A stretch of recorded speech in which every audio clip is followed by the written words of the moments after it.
It is the year 2472, and the Earth has suffered a great calamity. Hundreds of years of popular culture have vanished. Without the sacred films and texts for guidance, civilization is devoid of anything cool. Then, 3 incubation chambers are unearthed, and from within, men from the time of the great blockbusters emerge. Now, through highly interesting conversations, they share invaluable insight about what once was. The movies, the shows, the comics, toys, and books. This is The Hyperspace. Podcasting in the 25th century. Welcome in, podcast pioneers, to the hyperspace. Podcasting in the 25th century. The interweb's first and, yes, still only podcast. My name is Jared. My name's Matt. I'm Mike. You know what, guys? No. I grow fatigued of this show. I think I'm getting franchise fatigue on the hyperspace. Oh. But we have franchised our show all over the place. I can see Yes. how that might happen. That's I don't true. know about the hyperspace tampons. That might have been a misfire. Listen, Listen, everybody has they a can't- need. They can't all be winners. They can't. I do like the Pez dispensers we had, though. Those are pretty cool with Offsk. Yeah, Chris Ward's I think he's got all variants of those. Our friend- nutrient there's- paste is a hit. Yeah, the What? nutrient paste. Come on. I mean, we had the company that makes Crest reach out to us about this nutrient paste. They wanted us Uh, to be the cavity The creeps. cavity creeps. Remember? Crest gel. Gosh, man, those commercials. I was thinking about those the other day. I have a tube of Crest in my bathroom, and I was thinking about, man, I remember those commercials. Crest gel. Oh, yeah. You had to have it. As evening approaches Toothopolis, so do the cavity creeps. Oh no! Cavity creep! Hurry, the Crest's up. Crest gel! Crest gel! Cavity creep spotted! We make holes in teeth. Crest gel! Crest gel with force that will fix them! Repelled by Crest gel. Yay! Crest! Watch treats See your dentist! and fight the cavity creeps with Crest Gel. Tastes great. Fight cavities with Crest! That was good stuff. You But did not want to have the regular white stuff. You wanted the gel. no, No, the we- gel, we- and we were especially, Colgate. We had Oh, Colgate. My parents Colgate. wouldn't- My parents wouldn't go with the colorful. Do you remember toothpaste. Aquafresh. Aquafresh with its Yes. tricolors, Yep. and it comes out in the pump. Yep. It was like a That- magic trick. That was How like does living it- in the future. How does it do that? It's funny though that in the future now, most nutrient paste comes out in an Aquafresh type of holder. You just depress a button, and out comes the nutrient paste. And each Man. color is a flavor. Yeah. Mike, you said you were working on some of that back around Thanksgiving, but haven't heard much more about that. Oh, Sorry, yeah, that- food poisoning. yeah. By the wayside. You produce paste of another kind. Tonight, we're going to talk. We're going to deep dive on something tonight. I think it's an important conversation to have because it's something that is certainly, it's not necessarily a new phenomenon, but in the last 10 to 15 years, I it's think really new grown for into us. something. So we're going to talk about franchise fatigue. I grow fatigued. That's my con from Space Seed when he tells McCoy, I grow fatigued. I find myself growing fatigued, Doctor. Yeah. So we're going to be talking about what franchises have basically run us, just bludgeoned us into submission. And what's the path forward? Is there a path forward? We're going to talk about that. But first, we're going to go somewhere we haven't gone in a long time, guys. We're going to random space, random access memory. Random access memory.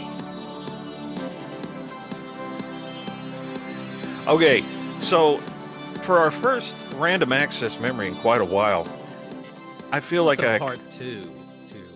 Well, it kind of is because we talked about this on the show years ago.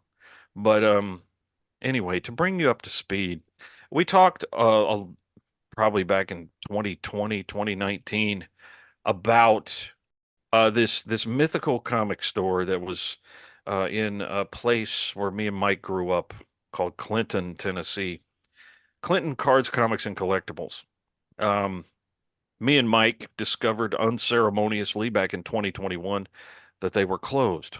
Uh, we drove out there when I was visiting Tennessee, and we were all set to, take some video, maybe even get an interview with the owner. Took a couple business cards with us. Yeah, we did, and we were all set, man. We were ready to go. So we pull up to this old comic shop, and it's locked. What There's was a the sign? There was a there's a funny sign handwritten on note that was badly misspelled with terrible grammar, saying, uh, he called it the Kerner Rona or something. He misspelled coronavirus. He said, closed for coronavirus. Don't have it, but scared of it. My Call the Corona. shop. I might be back next weekend. For all we know, he put that sign on the door a year ago. So we did call a number from our cell phone. Nobody answered. And then, so we were like, well, this is a bust. That sucks. We looked we nosed around. We looked through the big glass windows and doors. What kind? Hold on. What was like a side? Like this is like a strip mall, right? What other stores This are is around? it's like Mayberry. It wasn't like a Yes. standalone store, right? There's stores around No, it. it was like on a small strip. I mean, I'm serious. It was like a movie set. Yeah, it looks like it was almost like Main Street at Disneyland. What I'm kind of saying is, if you had broken a window and just gone in there, would anybody have noticed? Yes. Oh, okay. Probably. It was broad daylight. We were in it's Um, literally Mayberry. Andy and Barney would have came. yes, they would have. Might have put us in the drunk tank for a night, but we still but- had access but- to the I hope key. you boys learned your lesson. Well, what are you boys doing over there? Well, because we're standing at the door, holding our phones up Trying to and get snapping pictures pictures of the without a interior. glare. And of course, for some strange reason, I was always fascinated by these Punisher posters that hung I on the think wall. we'd even discussed it. Yes, because I said when me and you drove up there that morning, That's what you I wanted. said I'm going to buy those Punisher posters because they've been there for 30 years waiting for me to buy them, and I'm going to buy them. So I had that in my head. I was like, okay, I'm going to buy those posters. We got there, it was closed, and it was shortly after this, maybe a month or so. Mike, you said you had seen an auction company had put a lockbox, like a realtor's lockbox, on the door. You told me this. Did I? Yeah, Yeah. because I think you snapped a picture of, I must like, have gone this- down there. yeah, you snapped a picture of the signage. I know. Me and the boys were down there for some reason. Yeah. I know break it, why. break in. Yeah, you No, were taking them to and- help you break in. Yeah, I was gonna have them watch for the coppers. Yeah, watch for the coppers while I go in there and get these posters. See, That is But, gonna teach you how to make some real money.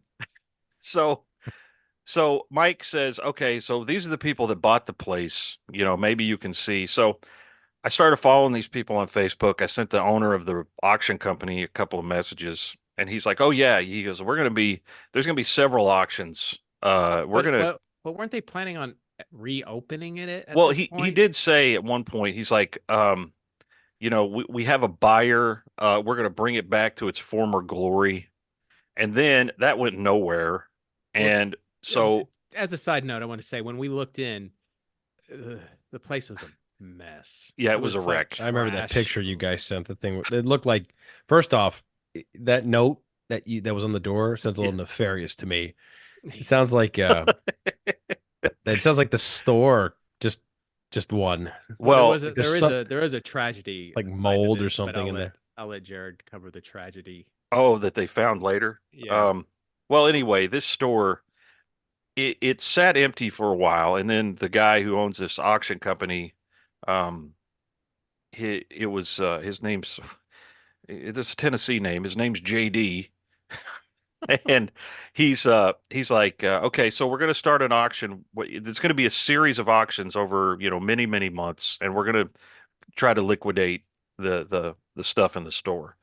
And I told him, I was like, look, I I said, I don't know if you want to auction these posters because they're probably going to fall apart when you pull them off the wall, but I'm interested in them. And he's like, okay, I'll keep that in mind.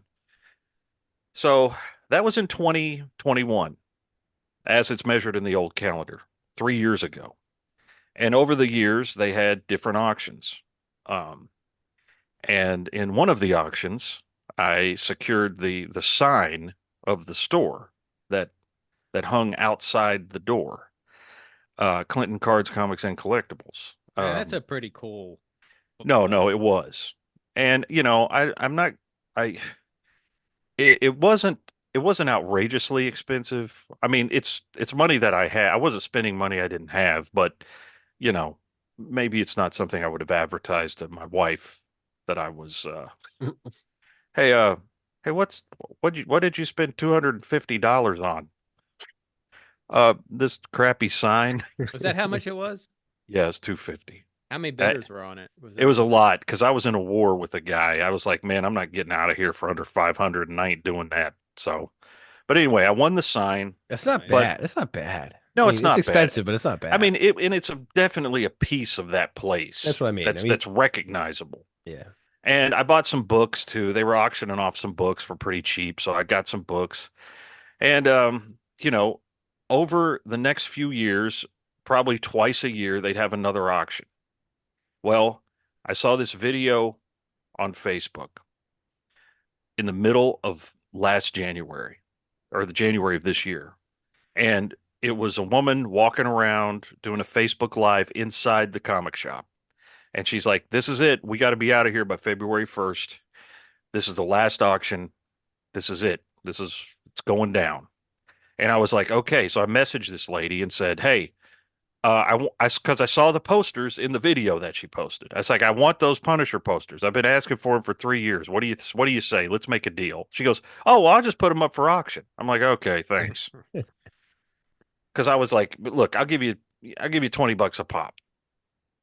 But anyway, they put them up for auction, and I won them for $12 each. Oh, no kidding. That's Did you great. have anybody bidding against you? Yeah, there were like 4 or 5 bids on them.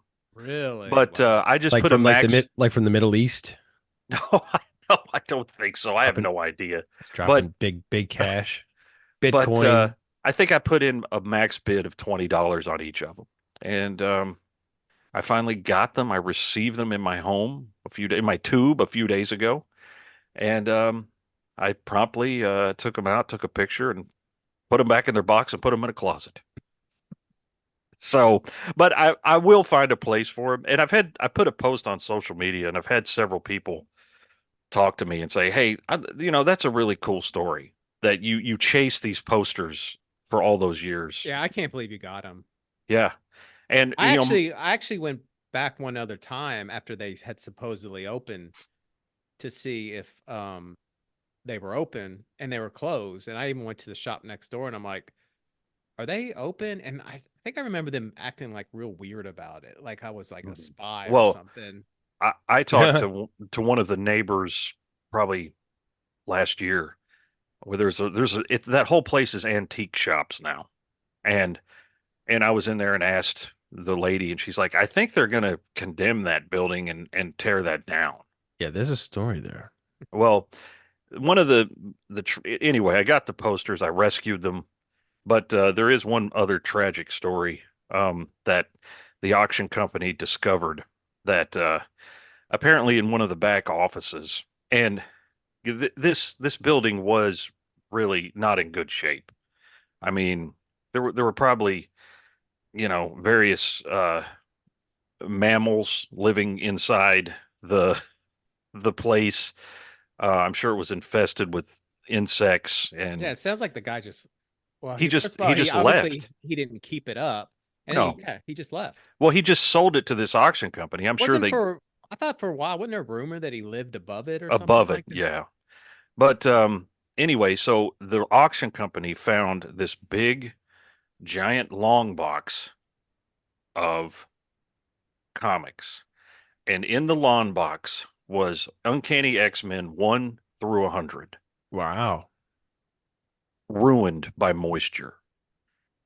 And that is about $150,000 box of comic books. And it was destroyed. All that guy had to do was put it in his trunk and take it with him. But he just left it in the office. There's something fishy there. There is. I had to leave for the Rona. One day there will be a Netflix documentary that we make, the truth about Clinton cards, comics, and collectibles. Maybe we should make this a hyperspace first documentary.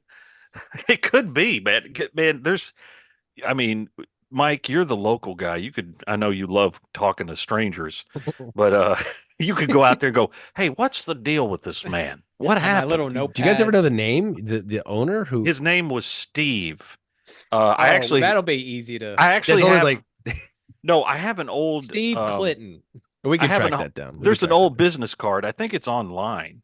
It's a business card. We can do this. We will do this. We should call him and say, "Hey, man, let's get him on the hyperspace." Literally, why did you leave $150,000? We're gonna get him on this program within the next 10 years. And halfway through the interview, we'll be like, "Oh God, blood, mother, blood." That guy was a bit of a curmudgeon. He was a kind of a character. Sure. He was always yelling at people. I remember, and there was a time when I was a kid that I asked him about one of those Punisher posters, and he didn't want to get the ladder out, and he started grumbling. So I was like, "Is this guy still alive? He was an old curmudgeon when you were a kid?" Yeah, and he smoked like a chimney. He smoked inside all the time. I remember it smelled like cigarettes and old comic books in that place.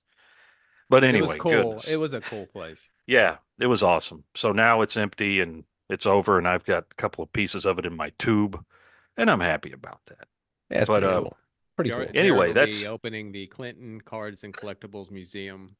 Yes. Well, stay tuned for the True Crime podcast from the hyperspace coming soon. So, man, always like the Rams. That's great. Yeah, I mean, we haven't done one of those in a while. Yeah, but did you like it? Let us know. Do you want more Ram or less? Okay, so. Or do you have Ram? Man, you know what? What? Khan Nooney and Singh, how do you feel right now? I find myself growing fatigued, Doctor. Okay. Franchise fatigue. God. Franchise fatigue. It is real. It is here. I mean, I'm really interested to especially talk to Mike about this. Because I have a feeling this might be one of maybe 2, even 3 episodes on this topic, because I have a feeling this could go on for a long time. This could be a multi-part episode, especially since I've talked for 20 minutes about posters. Yeah, what a waste of time there, buddy. Thanks. So what do we mean by franchise fatigue? It is when it can mean several things. When there's just so much of something that you lose track. Right. Or interest. And quality dips, or quality goes down. Right. It's all of these. It could be like, there's too much. I can't even begin to tackle this. Or because there are things that are good that they can keep making, and I'm fine with. But if you're watching something and you're not enjoying it, and it just keeps coming out every week, pummeling you, you're like, I can't. This is no. I think a good another way of knowing if you have it is if you feel like you're working. Yeah. Be like, and I'm going to tell you next episode. I gotta. I'd rather go to bed, but I'm going to tell you next episode right now. There's 2 800-pound gorillas sitting in this room, and we'll get there. We'll get there. But while we leave those to the side for the moment, Mike, why don't you kick it off? Start us small, or start us with something that's specific to you. Well, I wanted to start simple because, before we get to the big ones. But, I think through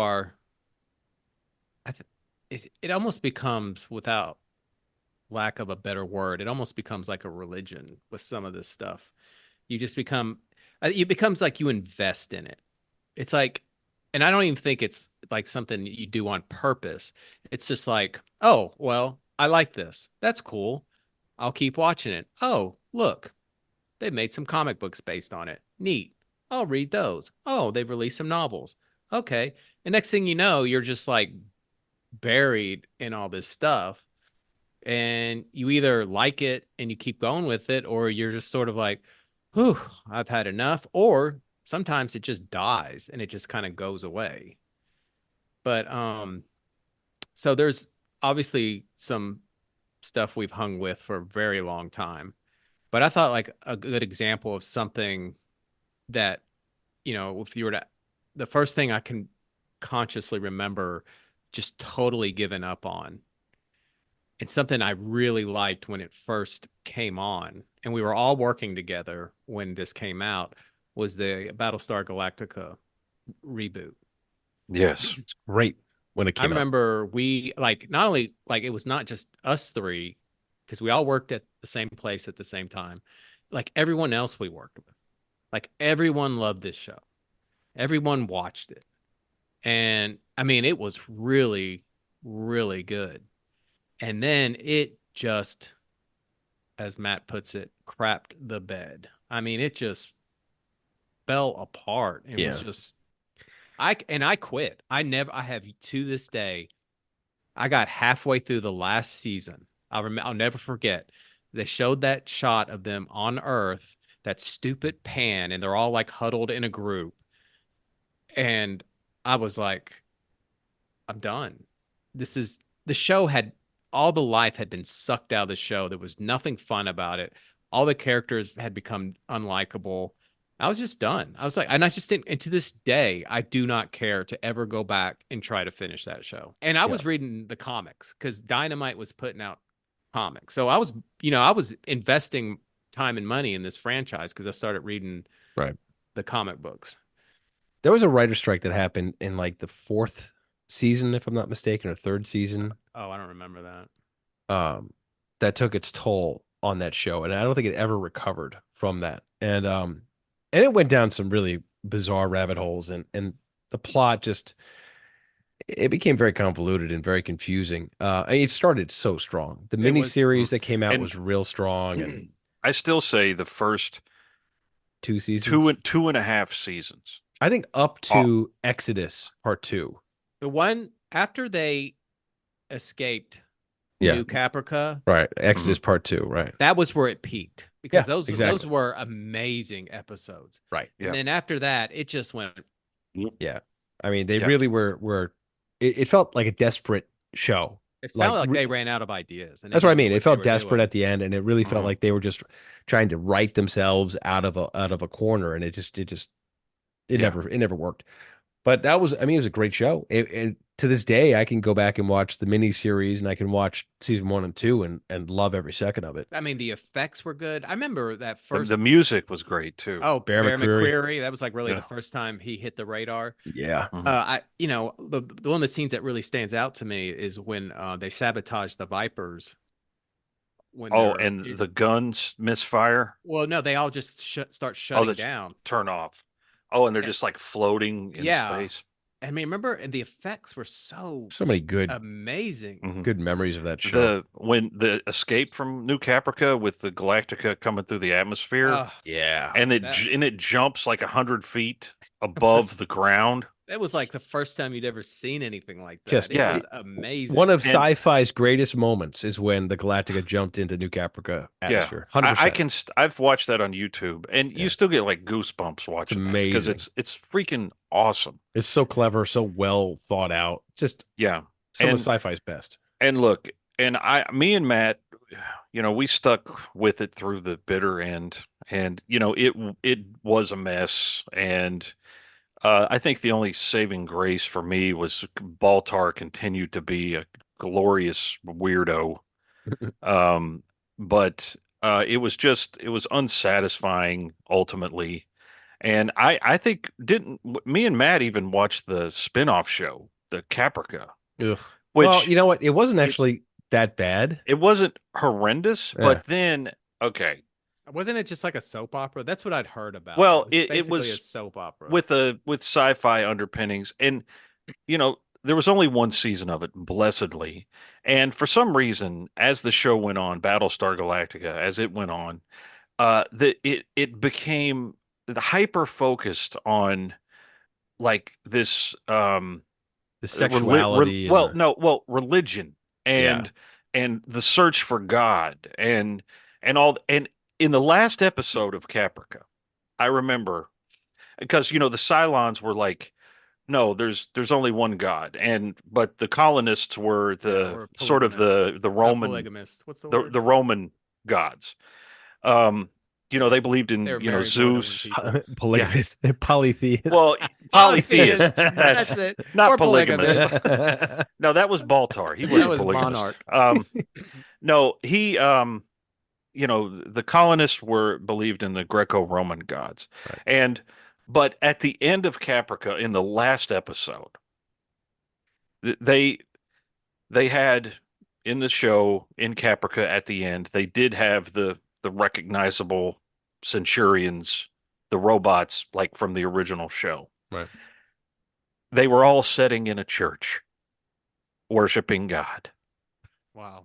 It doesn't have to be. You talk that, about a sledgehammer in the face. It doesn't have to be that deep. It's nothing more simple than you have the Terminators coming after humanity. That's it. They're on the run. I mean, I robots want to make an orderly universe without humans, and they want to. That's it. That's all you have to do. That's what they are. They're Terminators. That's exactly what they are. That's it. And remember the second episode after the 2-hour pilot movie was the episode where they were every 88 minutes. It was called 33. Right, 33. They had to jump every 33 minutes. Oh, so good. And they were all afraid because no one could sleep. Yes, we're tired. It made you tired watching that show. Yes, we've had no sleep, and yes, we still have to do our jobs. And they had to pull all these ships with them. I mean, it was so. And one ship comes in, it's like a ghost ship. Yeah, there's a ship that and they have to destroy that ship. It's so good because it's the one that's tracking them. Damn it, it's so good. The show could have been so great. It should have been. You make me want to start it from the beginning and watch the good ones. So good. Because Matt's contact picture on my phone is still Colonel Ty. To this day, it's Colonel Ty. I remember when it really, because they started killing off characters and arcs were very unsatisfying. And then the whole thing where they're playing along the watchtower and they're, wow, we're all Cylons. We've been Cylons this whole time. Yes. And you're like, what? I know. That's what I mean when I say like the character arcs, that characters you really wanted to succeed and do well after dying. Yeah, it got so weird. It made no sense. They made no attempt to explain Starbuck's reappearance because in the last episode of the show, spoiler alert, Apollo's sitting there talking to her. He turns around, boom, she's gone. She's gone. Like Thanos snapped her away. Was she an angel? Are you an angel? I mean, we could talk about Battlestar Galactica. Yeah, I know. And at the end of the show, the whole thing was, well, God did it. It's God. And I'm like, okay. Yeah. Okay, that's fantastic. But hey, listen, you got 2.5 great seasons of TV out of that show. It's true. Oh man, just remember when Ty was on New Caprica, he's all grizzled and he had to kill Ellen, and he was like, "Oh, frack." Oh, I think they went. I think they went a little far with the fracking. I don't care. It was great. Like so Battlestar, yeah, Battlestar's that's a good one to start with. Matt, what do you got? I got a real. It's a personal one and it's a small one, so it'll be a quick discussion. But I'm going to give you guys a surprise that Dune is my favorite book.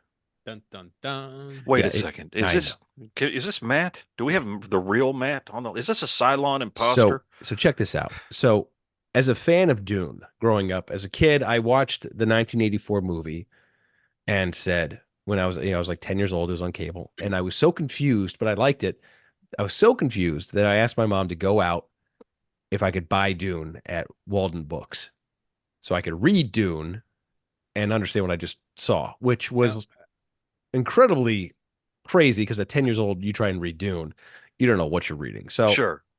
Anyways, You watch that movie, you don't know what you're watching. yeah, so I didn't know what I read or what I watched at that point. But I subsequently had read Dune and have read Dune probably, I don't know, 40 times at this point. Every But time I read Dune, whenever I pick up the book, I go. So Dune has 6 original novels, and they're all unique and they're all cool and quirky. And then at the end, you get a little strange. And then Frank Herbert died. The last 2 are really rough. But I like them. But anyways, you have the 6 original books. The first one, of course, being fantastic, a standalone. You don't have to even read the other 5. The first one is an amazing book, but you have the 6 books by Frank Herbert. And now you have 17 from Kevin J. Anderson and Frank Herbert's son, whatever his name is. Brian Herbert. So you have 17 additional books. Now, I remember. I think they're still going, aren't they? They're still going. So I read the first, I think, 4 when they came out because I was really excited. I'm like, wow, Brian Herbert. You brought them to work. Yeah, Brian Herbert, son of Frank Herbert, has access to notes. I'm like, I'm going to get some really amazing stuff. And just like a Kevin J. Anderson book, it's like throwaway fiction. It's like it's entertaining, but there's nothing really of substance to it. And I was so disappointed. And I'm like, well, fine. I've kind of completed these 3 prequel books or 4 prequel books. That's all I need. There was 2 trilogies, 2 prequel trilogies. Yeah, I didn't finish them because I'm like, I finished the first trilogy and then I started the second. I gave up. I said, I can't do this anymore. And it kept going. He's written prequels and sequels, correct? Yes. And books that take place in the middle of the regular books. There is absolutely no interest. And I was a big Dune fan. And like, this isn't like something that is like everyone is a huge Dune fan that can read 1,000 books. I tried. I did my best because I was trying to be a good Dune fan. I gave up. I read not the first 3 prequels, but the next 3 prequels because the second prequels take place before the first prequels. The lead up, right? And I was going to read them chronologically, and I think it took me a year to read those 3 books because they're thick books. And after I read it, it didn't even end. It just was like a lead into the next whatever. And I'm like, this is just a cash grab. That's all this is. That's what it felt like, yeah. And again, it's so the substance is so thin, and the Dune connection starts to get further and further away. And I just stopped. I'm like, nope, I won't do it. And I'm a fan of the new movies. I like the new movies. I'm not thrilled with them, but I like the first one. I'll see the second one. But as far as the books go, and I'm a big reader. I love to read.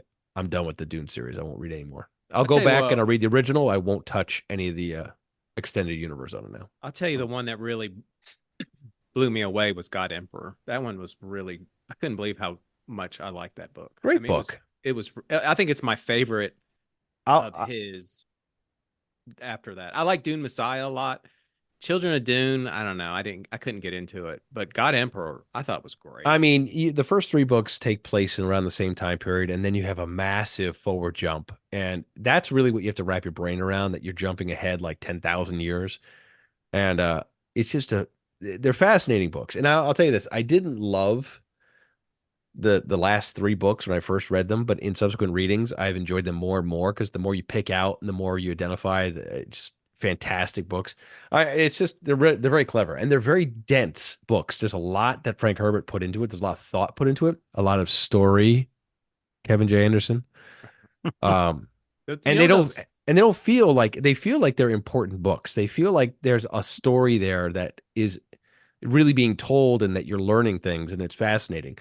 Kevin J. Anderson's books, although I've read my fill of them, and back when he was writing Star Wars novels before there were prequels, that he was my access to a lot of Star Wars, and I was happy with it. I liked his Star Wars books. I was happy with it, but like I don't maybe I've gotten too old for his books, but I need more substance. His books feel like just a stream of consciousness. Like it doesn't feel like there's a beginning, middle, or end. It's just like a bunch of stuff happens. Mm-hmm. I'm sure he's a avid listener of our podcast. He's probably crying on his private jet right now, listening to this. Isn't he? Did he die? I don't. Did he? Oh, that no, I don't know. No, he's still writing Dune novels from the grave then. They put Okay, a so tape anyways, recorder up to his coffin. so Dune as a book series franchise, I'm done. Yeah. Fatigued. I mean, there's so many. Um, so I think I'm gonna open a door here. Do it. There's gonna be some meat on this bone. I'm gonna go to Star Trek.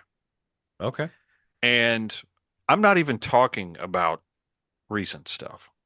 It's crazy to think about, but from when the Next Generation came on in 1987 until Enterprise ended in 2005, that was 18 uninterrupted years where every week, except for, when they took summers off, you were getting a new Star Trek episode. Sometimes you were getting 2 episodes a week because Next Generation and Voyager overlapped with Deep Space Nine sometimes. Right. And in that period, that 18-year period, you also had 6 feature films come out. This was like truly the Star Trek like Renaissance period where, it seems unprecedented these days to have a show. Star Trek was basically on for 18 years straight, new Star Trek. And so it's weird to think that when Next Generation started, I was 12 years old and in middle school. And when Enterprise ended, I was a married homeowner with a kid on the way. And the whole time Star Trek was there in the background, new episodes. But I got to say, in that period, there was a lot happening at that time in my life. I mean, of course, you had high school, you had college, you had right after college. All this stuff is going on in, we're that age. All this stuff is happening, and I'm not watching Star Trek every week. And I tried several times. Like, when a new show came on, Next Generation, well, we had the VHS, we were there recording it. And then Next Generation, went on and on. And pretty soon it was almost like background noise to me. And I was like, if I'd see a promo, a commercial for an episode that looked interesting, like when they had Sarek or, when Spock came on Next Gen, I would, obviously tune in. Or when Deep Space Nine first started, I was there. Same thing with Voyager and Enterprise. But it would inevitably trail off. Now, with Deep Space Nine, I did come back to it because it got really serialized in its last few years, and that kept me hooked. For me, at that time, it really became kind of like background noise. I know, I would go see the movies, and the next gen movies, some of them were not that great, and it's a weird thing that's kind of come back around to me now because Matt, it was about a year ago when Picard season 3 started. And Picard season 3 was the first time in a long time that I got excited about new Star Trek. And Mike, one day you will watch it. You have no choice in the matter. It will happen. You Clockwork Orange style. You're going to sit in front of a monitor and watch it.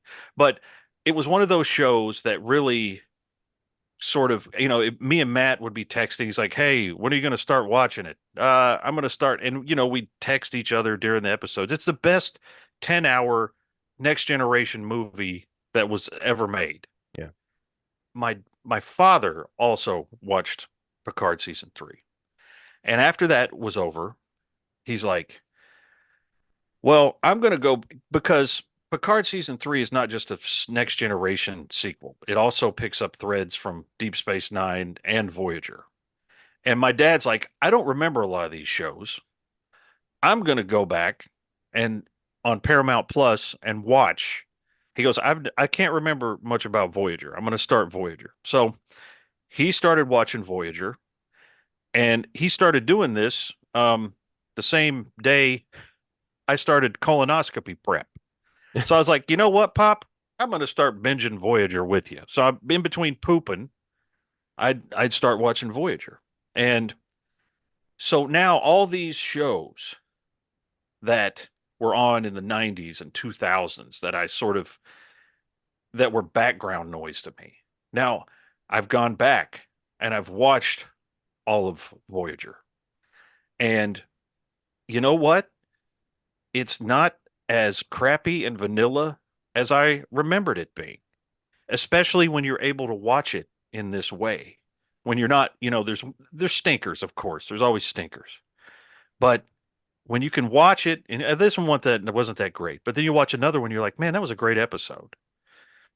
So I've started rediscovering this Star Trek that I got tired of.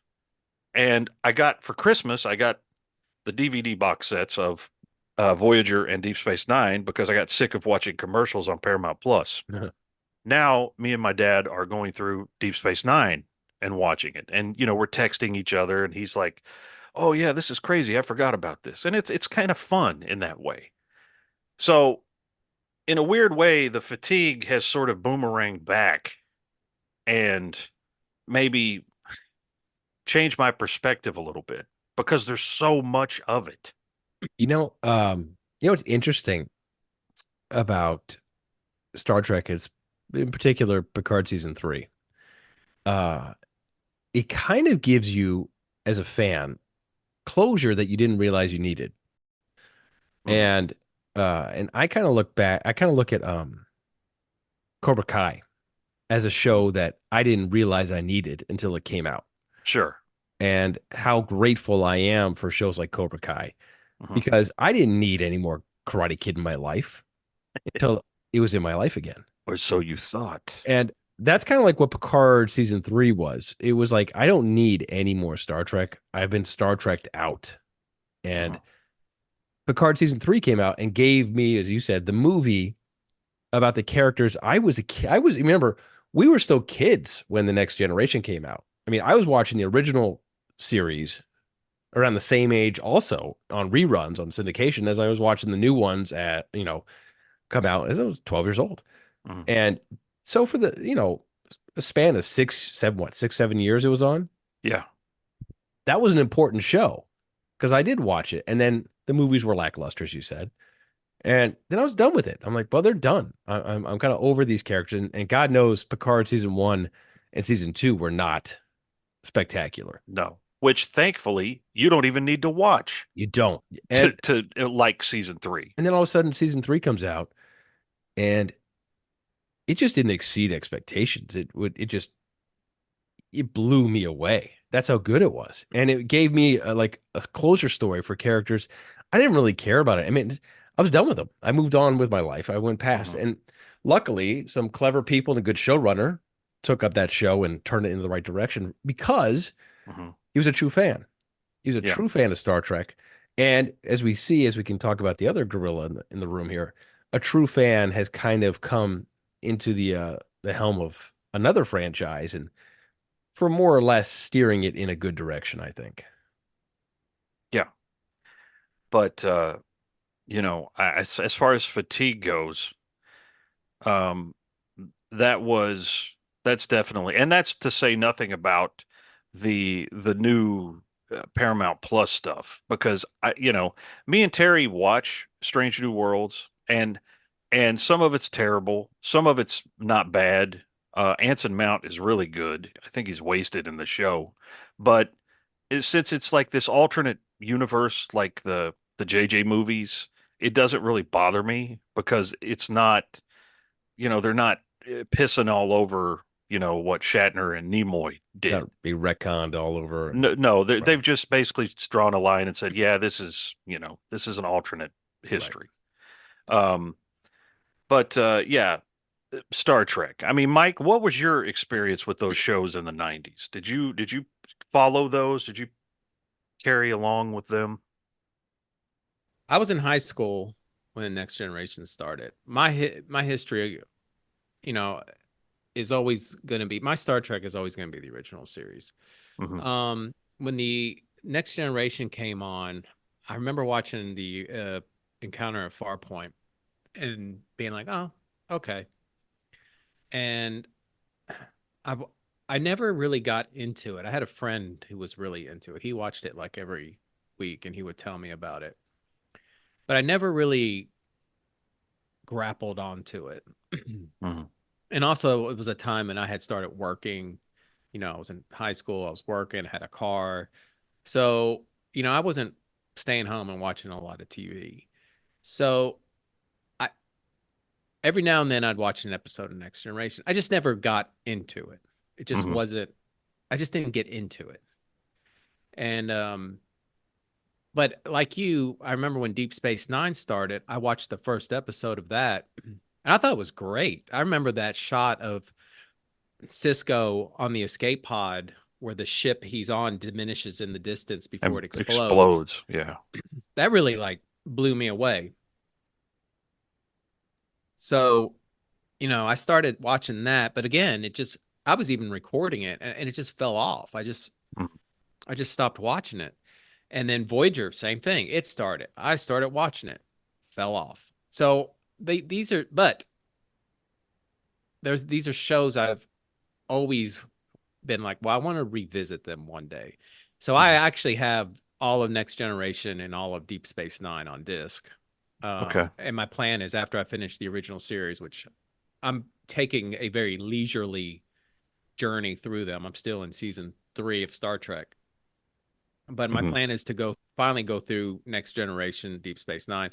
And I guess I'll do Voyager. I had mentioned Voyager to you a while back, and you had recommended me not bothering with it. But Yeah. now, Well, after watching it and binging it, I got a real affection for those characters. It's just one of those things where you like, if you watch a couple episodes a day, you start to look forward to, what's coming next. And Voyager, I tell you this, Voyager, when it swung for the fences, there's a lot of vanilla uh episodes of Voyager. I'm not saying there aren't, but they had like some episodes, some like feature length 2 hour episodes, especially in the later seasons where they really swung for the fences. And it was just great Star Trek.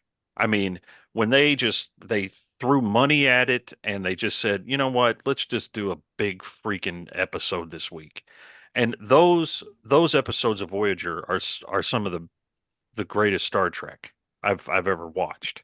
So, but yeah, there's you kind of have to separate the wheat well, from the chaff, as that's they with any say. show. Yeah. But so I did see the Next Generation movies, and I did enjoy Generations a lot. A lot of people dump on that movie, but I like Generations a lot. I think it looks great. I mean, I really enjoy the interaction with Kirk and Picard.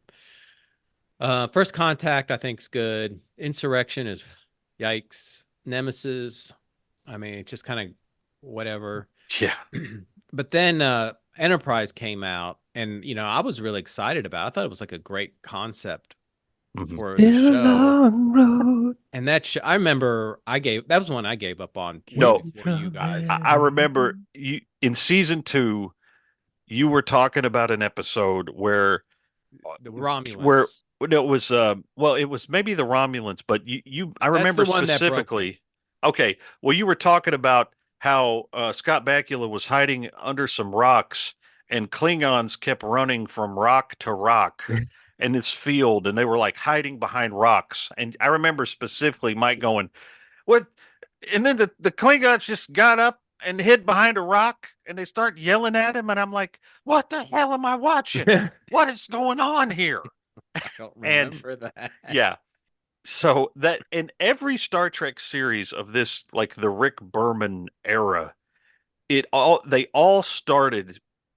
The pilots were great, and then the first couple of seasons were kind of rocky, but they always found their stride in like the third season. I think Enterprise, what, season 3 or 4? Which is the Season one?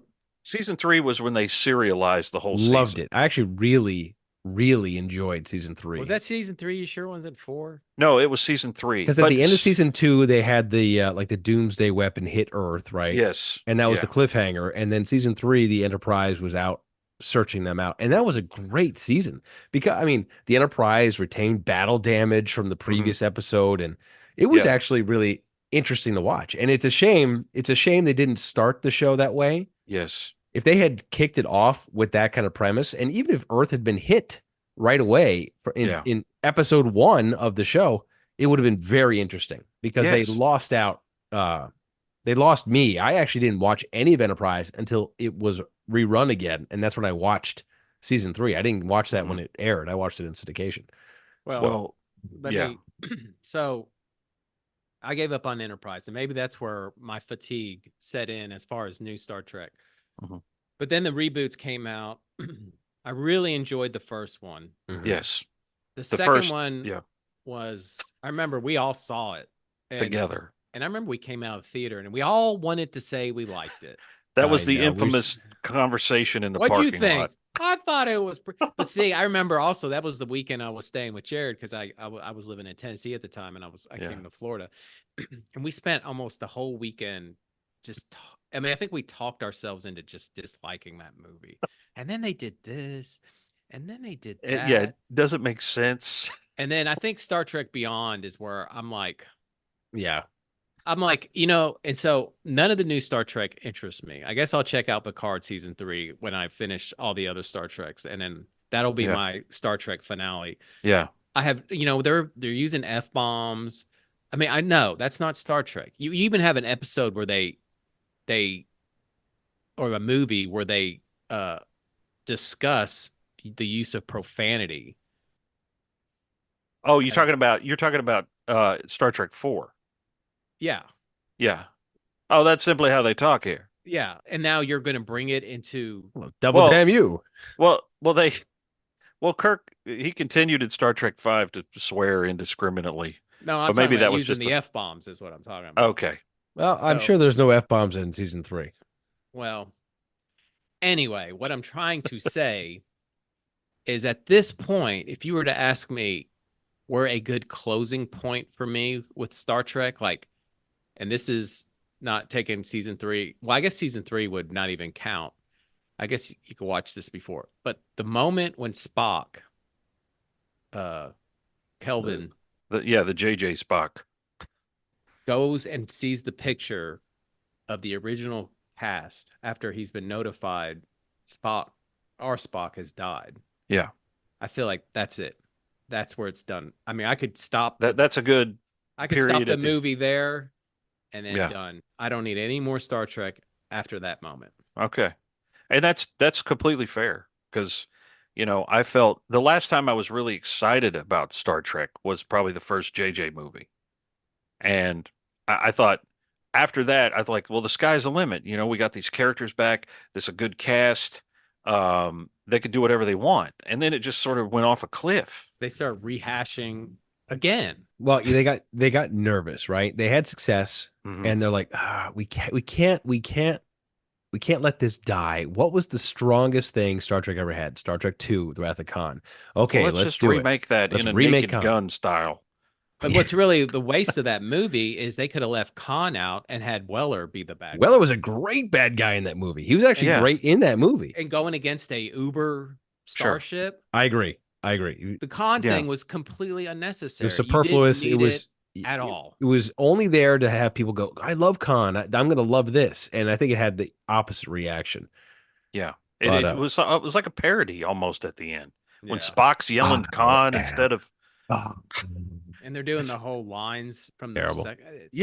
I mean, it's just it didn't work. But I will still say that that I enjoy that cast. If they've been talking about making a fourth one for like 10 years. I don't know, but it's funny to think that now there's been more time elapsed from the first time Chris Pine played Kirk than the end of the original series in Wrath of Khan. Oh my God, that's crazy. So, I mean, Chris Pine could be his own version of 50-year-old Kirk. But I do like that cast. It's unfortunate that those movies were let down by their scripts, and Yeah, You there's so know, much promise. I think that was the thing too, and I think we probably even talked about it. It's like, man, from here they can do anything they want. yes, They can tell fresh stories. They got a good Right. cast. They have like it's like it's the universe, but it's Right. different. Nope. mhm. No, we're gonna go back to this thing. Right to the well. I guess that crappy video game should have been a harbinger of Oh things. my God. I remember Mike was like, "This game is completely terrible," and it was an awful video game. They even got the voice act. They got all the actors back All the to pieces were there. They were all yeah, in place. and it just that was terrible. But anyway, Star Trek fatigue. Um, I would say I'm not fatigued. I'm just done as far as yeah, I have no interest in the new stuff. yeah. I'm looking forward to revisiting the old stuff I haven't seen because there's a lot out there. I Yeah. have not 100%. And I hadn't seen all the Voyager episodes. I And haven't. I haven't seen I haven't seen all of Deep Space Nine. I've seen a lot of it. I think I've seen all of Enterprise, but yeah, there's still stuff I haven't seen yet. Mm.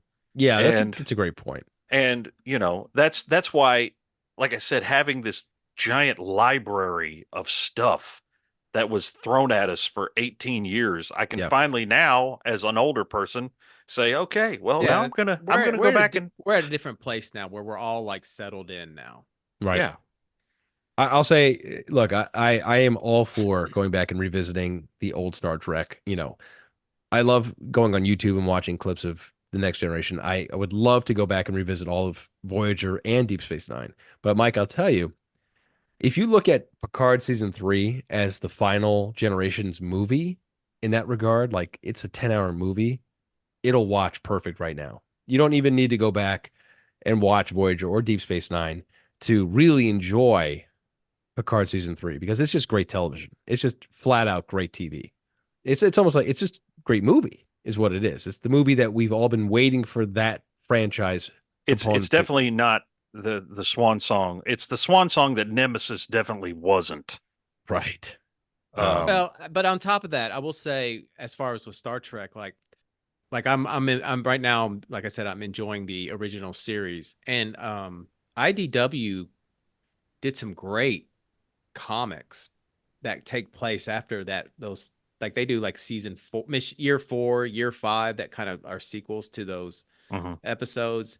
And I mean, I'm really digging all that stuff too. I'm really enjoying. I read all the old Gold Key comics, which those things are Those are a bonkers. trip. Yeah. They didn't even know what the characters look like. Yeah, I mean, Uhura's white. I have some of the UK comic newspaper strips, and they're like not even using the right names. Yeah.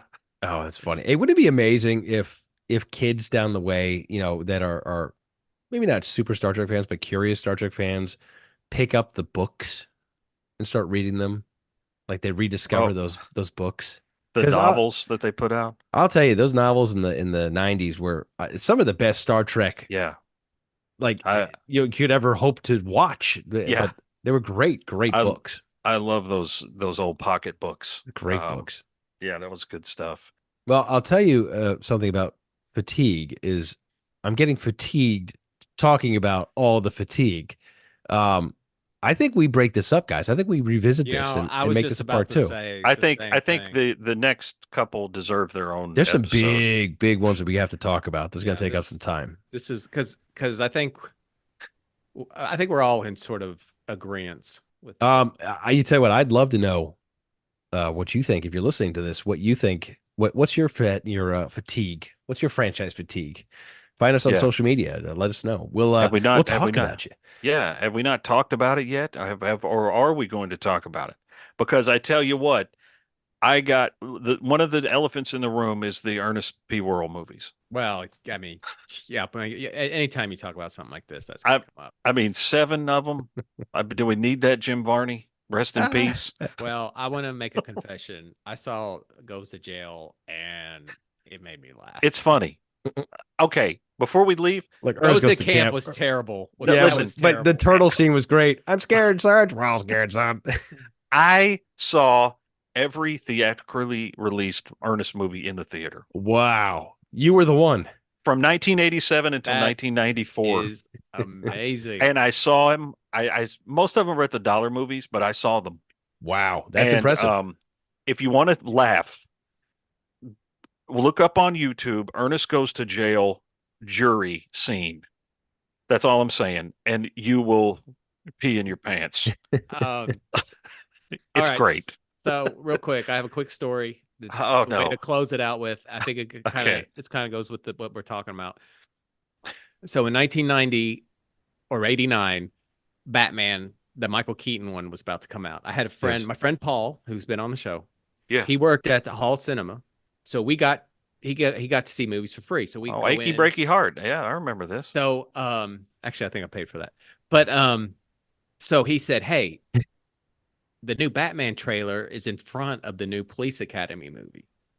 He goes, "Let's go in, let's watch the trailer, and then we'll leave." I'm like, "Sure, Do you no remember problem." which Police Academy it was? Whichever one was out in 88 or 89. It was like 5 or 6. It's got to be Assignment Miami Beach. Was it a Bobcat Goldthwait? Well, he was in all of them after 2, I think. Was it? I Anyway, don't remember. so we go in, we're sitting in the movie, the trailer comes on, and Paul goes, "Okay, let's go." And I said, "Wait." I said, "Hold on a second, I want to do something." So we're sitting there. So then the movie starts and it says like Police Academy 6 or something. And I went, "What? They made another one of these? That sucks." And then we got up and we left. You rebel. Well, it was Police Academy 6 was released in 89. So that had to be it. Yeah. I saw that trailer in front of Bill and Ted's Excellent Adventure. Man, that's a lot of police academies. Yeah. Oh, they kept going through the Well, 90s, I think. Did you read in the news that cities are so desperate to hire, they're lowering standards? So I'm like, yeah, it's great. We're living. Academy is happening for real. Let's see. The last Police Academy 8 was released in. Police Academy 7 was released in 94. So 8 was sometime after that. And it started in what, 85? 84 or 85, I think. That's a lot of movies they pumped out there Do you in a remember short there's time. a TV series? It was 84, the first one. 84. Yes, I do. And it didn't have all the cast in it, but it had that blonde-headed lady and the Hightower guy. They were hard to get. Yeah, we're talking about fatigue, man. Good grief. Police Academy. So we'll come back and we will give you a part 2, maybe even a part 3. We'll have to see how it goes. There's But lots of definitely, stuff. we've got a lot to talk about. Some of the big guys deserve a little time to get you fatigued. Yes.